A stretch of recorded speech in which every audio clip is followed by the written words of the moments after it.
আমাদের শহীদ রাষ্ট্রপতি জিয়া রহমান যখন প্রেসিডেন্ট ছিলেন তখন কিন্তু ধরলা ব্যারেজ প্রকল্প উনি আল্লাহর কালুবা কথা বলছেন এবং সেইটা থেকে আমরা শহীদ রাষ্ট্রপতি জিয়া রহমানের মৃত্যুর পর এই ধরলা ব্যারেজ প্রকল্পটা কিন্তু আর বাস্তবায়ন হয়নি। এটা যদি হতো তাহলে আমাদের কুড়িগ্রামের প্রেক্ষাপটটা চেঞ্জ হয়েছে আমরা ধরলা ব্যারেজ প্রকল্পটা। তাহলে আমরা আশা করি ইনশাল্লাহ যদি আগামীতে জনগণের ভোটে বিএনপি ক্ষমতায় আসে আমরা এই বিষয়টাকে অত্যন্ত বেশি গুরুত্ব সহকারে দেখি। ধরলা শহীদ জিয়ার জমাল যে ধরলা ব্যারেজ প্রকল্প যেটা ছিল এইটাকে বাস্তবায়ন করাতে। রাজনীতি একটি দেশের উন্নয়নের অন্যতম কারিগর হিসাবে কাজ করে একটি দেশের। আমি যদি কুড়িগ্রামের কথা বলি, কুড়িগ্রাম 64 জেলার অন্তর্ভুক্ত একটি জেলা হলেও দুর্নীতিতেও এগিয়ে বাংলাদেশের মধ্যে অন্যতম।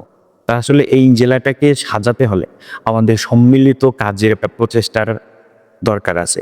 একজন প্রবীণ মেধাবী রাজনীতিবিদ হিসেবে আহ্বায়ক কমিটির সম্মানিত সদস্য সচিবের জায়গা থেকে কুড়িগ্রাম জেলাকে আসলে কিভাবে সাজালে আগামী 5 বছরে একটা সমৃদ্ধ জেলাতে পরিণত করতে পারবো আমরা, আপনার কাছে কি মনে হয়? আসলে স্বাধীনতার পর আমরা কুড়িগ্রাম জেলার মানুষ যেভাবে উন্নয়নের আশা করেছিলাম সেখান থেকে কুড়িগ্রাম জেলা অন্যান্য জেলার চেয়ে অনেক পিছিয়ে পড়ে রয়েছে।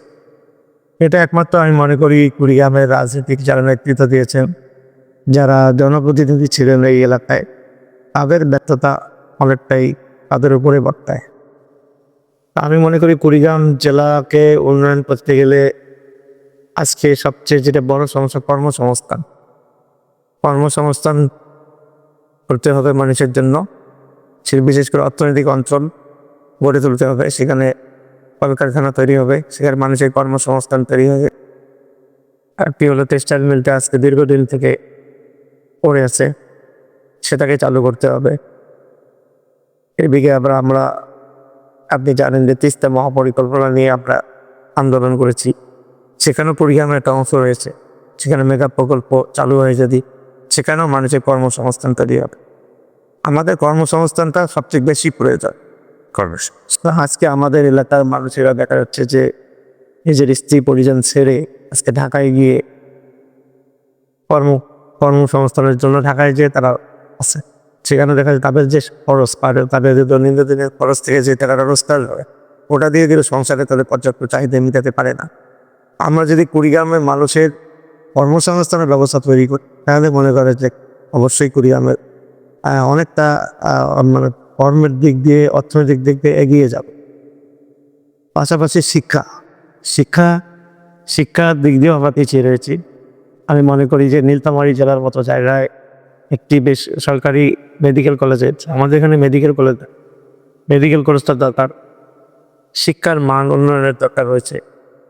পাশাপাশি চর অঞ্চলে আমাদের শিক্ষার মানের অবস্থা অত্যন্ত খারাপ শিক্ষার দিক দিয়ে।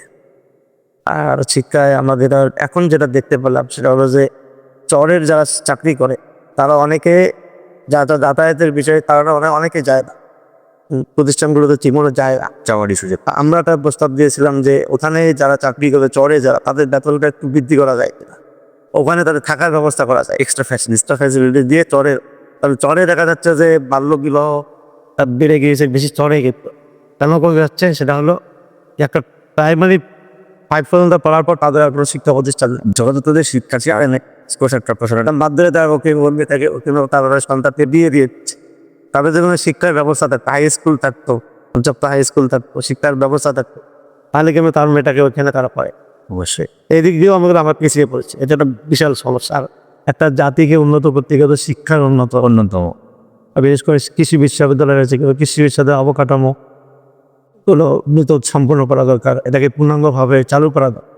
এই বিষয়গুলো আমরা নিয়ে চিন্তা করছি, এই বিষয়গুলো আমাদেরকে কাজ করতে হবে। আর একটা কথা এখানে ফাইন্ড আউট করা যাচ্ছে যে আসলে চর বিষয়ক মন্ত্রণালয় আমরা আন্দোলন করেছি, ইভেন এটা অনেকটা অগ্রসর। আসলে কুড়িগ্রামের চর বিষয়ক মন্ত্রণালয় এটা কিভাবে আমাদের এই চরাঞ্চলগুলো ডেভেলপ করতে সহযোগিতা করবে? শুধু কুড়িগ্রাম না, সারা বাংলাদেশের চর এই বিষয় চরের মধ্যে হলে হবে কি, চরের মধ্যে যেখানে আমরা যেটা দেখতে হলাম যেটা আমরা জানতামই না অতটা, যে প্রাইমারি স্কুল শুধুমাত্র তার বেশি নেই, শুধু একটা হাই স্কুল নাকি কেবল হয়েছে, কেবল একটা এমন হাই স্কুল একটা চরের বিষয়টা হলো শিক্ষার সব বাসে অনেক সমস্যা সুবিধা খেটে তারা পড়ছে। চর মন্ত্রণালয়ের চর নিয়েই চিন্তা করতে হবে এবং বাংলাদেশের যে অবস্থা তাতে এই শুধু চর মন্ত্রণালয় ছাড়া এখানে চরের উন্নয়ন করা সম্ভব না। চর নিয়েই ভাবতে হবে, চরের মানুষকে নিয়েই ভাবতে হবে। শিক্ষার ব্যবস্থা থেকে শুরু করে যাবতীয় যে সুযোগ সুবিধাগুলো, চিকিৎসা সুবিধা থেকে শুরু করে চাকরি, সেগুলোকে ইয়ে করে সেই ব্যবস্থাগুলো চরের মানুষের জন্য করতে হবে। আমরা মানে আমাদের সবচেয়ে বড় যেটা ক্ষতি হয়েছে, আমাদের শহীদ রাষ্ট্রপতি জিয়া রহমান যখন প্রেসিডেন্ট ছিলেন তখন কিন্তু ধরলা ব্যারেজ প্রকল্প উনি চালু করার কথা বলছেন, এবং সেইটা থেকে আমরা শহীদ রাষ্ট্রপতি জিয়া রহমানের মৃত্যুর পর এই ধরলা ব্যারেজ প্রকল্পটা কিন্তু আর বাস্তবায়ন হয়নি। এটা যদি হতো তাহলে আমাদের কুড়িগ্রামের প্রেক্ষাপটটা চেঞ্জ হয়েছে।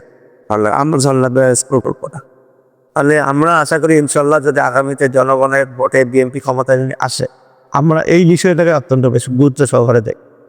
ধরলা শহীদ জিয়ার জমাল যে ধরলা ব্যারেজ প্রকল্প যেটা ছিল এইটাকে বাস্তবায়ন করাতে। আমরা শুনছিলাম কুড়িগ্রাম কিভাবে উন্নয়ন করা যায় সেই বিষয়কে। আজকে এই পর্যন্ত বিদায় নিচ্ছি, দেখা হবে নতুন কোনো একটা পর্বে, নতুন কোনো একটা উক্তির সাথে। ধন্যবাদ সবাইকে, আসসালামু আলাইকুম।